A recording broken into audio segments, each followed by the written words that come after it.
আজকে রোববার, ঘুম থেকে উঠতেও একটু দেরি হয়ে গেছে। আর উঠেই দেখি বাইরের ওয়েদারটা কিন্তু ভালোই, মানে বৃষ্টি বৃষ্টি ভাব রয়েছে। তো তারপরে উঠে একটু ফ্রেশ হয়ে আগে খেলাম একটু চা দিয়ে টোস্ট খেতে যে আমার কী পরিমাণ ভালো লাগে তা বলে বোঝাতে পারবো না।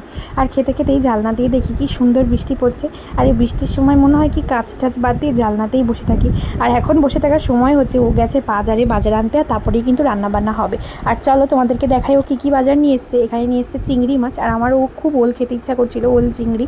তো সেই জন্য ওল নিয়ে এসছে, আর তার সাথে নিয়ে এসছে শাক, আর তার সাথে নিয়ে এসছে মোচা খেতে যে আমার কী পরিমাণ ভালো লাগে বলে বোঝাতে পারবো না। সব আজকে আমার পছন্দের।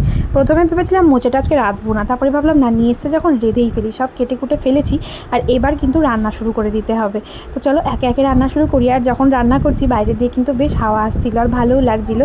তো এইবার কিন্তু ওলটা রান্না বসিয়ে দিয়েছি। ওলটা প্রায়ই অনেকটা সেদ্ধ হয়ে গেছে, আর একটু পরেই কিন্তু ঘি গরম মশলা দিয়ে এটাকে নাবিয়ে নেব। কিছুই না, জিরে ধনিয়া শুকনো লঙ্কার গুঁড়ো দিয়ে যেভাবে রান্না করে সেভাবেই রান্না করেছি। আর এদিকে মোচাটা সেদ্ধ করে চটকে নিয়েছি। এইবার কিন্তু মোচাটাও রান্না হয়ে গেছে প্রায়।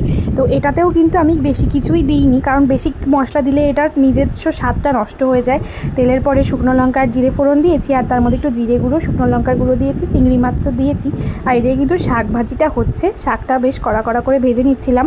তো এই যে দেখো, সব রান্না কমপ্লিট হয়ে গেছে। মোচা দিয়ে চিংড়ি মাছ কেমন হয়েছে কালারটা অবশ্যই কমেন্ট করে জানিও।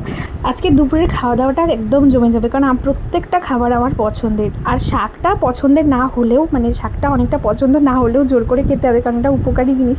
আর এই যে ওল চিংড়ি, কালারটা জাস্ট তোমরা দেখো কালারটা কেমন হয়েছে বলো। তো যাই হোক, আজকে দুপুরে এই 3 রকমই রান্না করেছি, শাক, মোচা দিয়ে চিংড়ি মাছ আর ওল দিয়ে চিংড়ি মাছ। তোমরা আজকে কে কী রান্না করলে অবশ্যই কমেন্ট করে জানিও। সবাই ভালো